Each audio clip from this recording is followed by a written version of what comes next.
in the same linguistic patterns.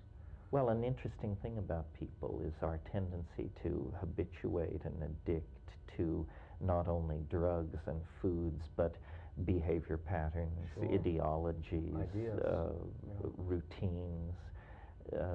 The founder of general systems theory, Ludwig von Bertalanffy, said once an amusing thing. He said, I would hope.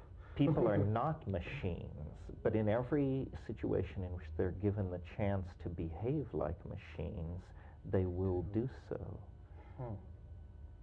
God, I think we have a society that proves that. The beehive mentality that Robert Anton Wilson refers to. The problem is the power of media to co-opt people's ordinary impulses and to channel them along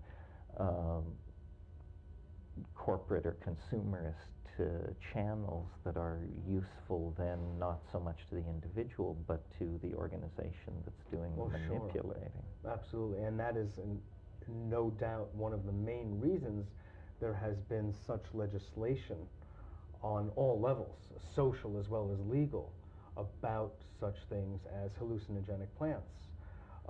Because, in fact, I think your life is very much testimony to that, when people ingest certain kinds of hallucinogens, the last thing they're thinking about is authority, consumerism, or legality, for that matter.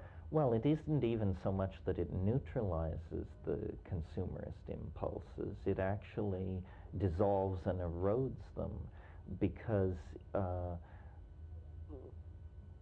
it sort of shows the relativity of all existence. Consumerism is based on a strong reinforcement of ego, and ego is so easily relativized by the psychedelic experience that in some sense then the psychedelic experience is the enemy of the consumer society.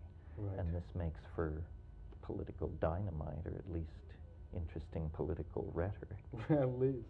Well, one of the things that really does happen with the psychedelic experience, as well as through such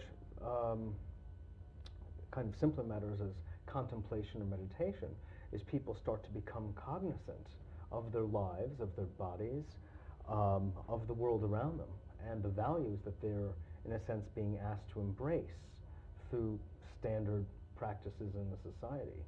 These no longer look very tasteful, I think, is one of the things that happens. Yeah, I think you could, make a simple model of the psychedelic experience and say that what really happens is that you develop attention to attention.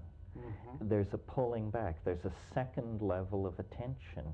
And when you have that point of view, you are to some degree alienated because you're more aware of the ambiguity that haunts every situation. But on the other hand, you are more conscious. You're picking up on more of what the information that's actually being passed in the situation. Yeah.